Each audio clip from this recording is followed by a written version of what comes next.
Authorities say a gunman is dead after killing 2 firefighters in an ambush-style attack in Idaho. And worldwide parades and political protests mark the final weekend of LGBTQ Pride Month. Good morning, I'm Corva Coleman from NPR News, and here are today's top stories. Authorities in Idaho say a gunman set a brush fire yesterday. He waited for firefighters to respond and then started to shoot at them.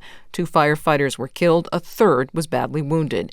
Kootenai County Sheriff Bob Norris says Idaho officials believe the suspect acted alone. We do believe that the suspect started the fire, and we do believe that it was an ambush and it was intentional. The suspect was found dead near the scene with a gun nearby. The Senate is debating a tax bill that's a cornerstone of President Trump's second-term agenda. Senate support for the bill is seen as very narrow. Republicans can only afford to lose 3 Senate votes for the measure to pass. One of those no votes is North Carolina Republican Thom Tillis. He says supporting the Senate version of the tax cut and spending bill will drastically harm Americans for years to come. I'm telling the president that you have been misinformed.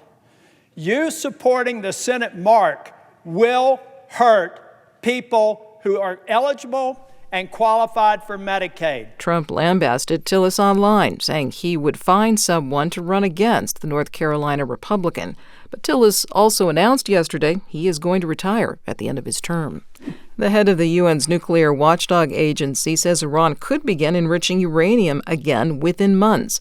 NPR's Joe Hernandez says the comments came about a week after the U.S. carried out attacks on 3 Iranian nuclear facilities. Director General of the International Atomic Energy Agency, Rafael Grossi, tells CBS's Face the Nation that Iran has a large and ambitious nuclear program and that it likely still has nuclear capacity following the U.S. strikes. They can have, in a matter of months, I would say, a few cascades of centrifuges spinning and producing enriched uranium, or less than that. President Trump said the U.S. attacks had, quote, totally obliterated the 3 Iranian nuclear sites targeted, while CIA Director John Ratcliffe said the facilities would have to be rebuilt, quote, over the course of years.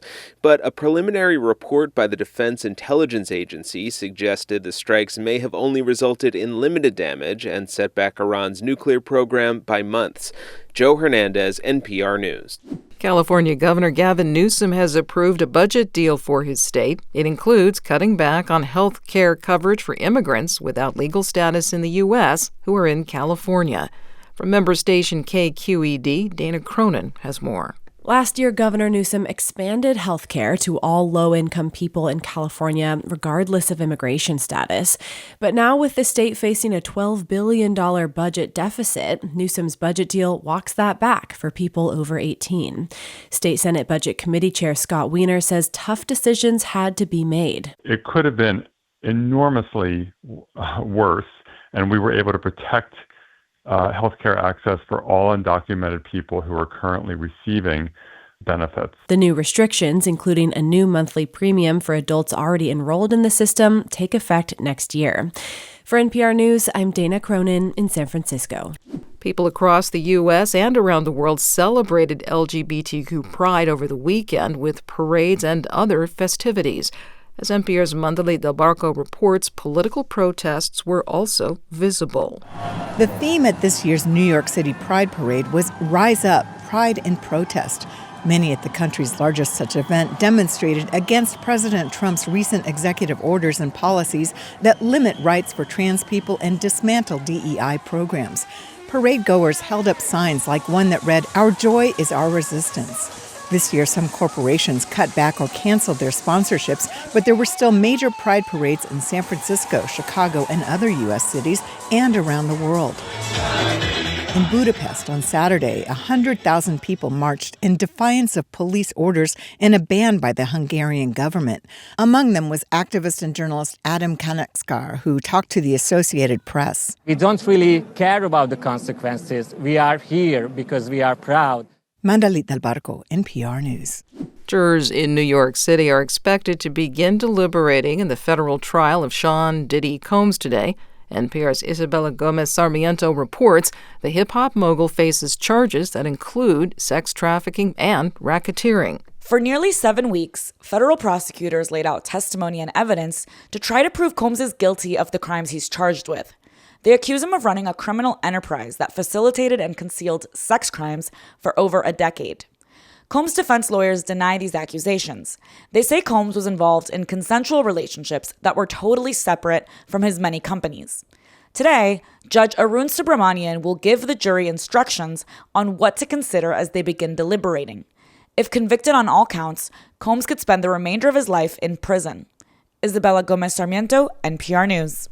President Trump says there is a buyer for the social media giant TikTok. 10 days ago, Trump signed another extension on the sell or ban TikTok law that Congress passed last year. NPR's Luke Garrett has more.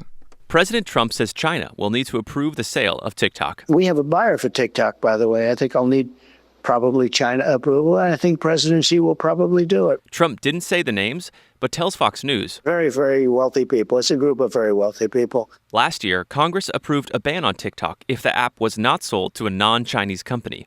Lawmakers from both sides of the aisle say Chinese control of TikTok poses both personal and national security threats to Americans. In January, the Supreme Court ruled Congress's TikTok ban was constitutional. But Trump has vowed to keep TikTok operating in the U.S. and has delayed its impending prohibition by executive order 3 times.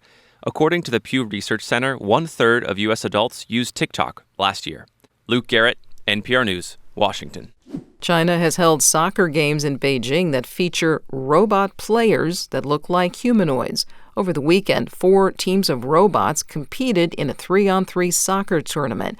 Organizers claim the robots operated independently and were powered by AI. The winner was Tsinghua University, which defeated China Agricultural University 5-3. This is NPR.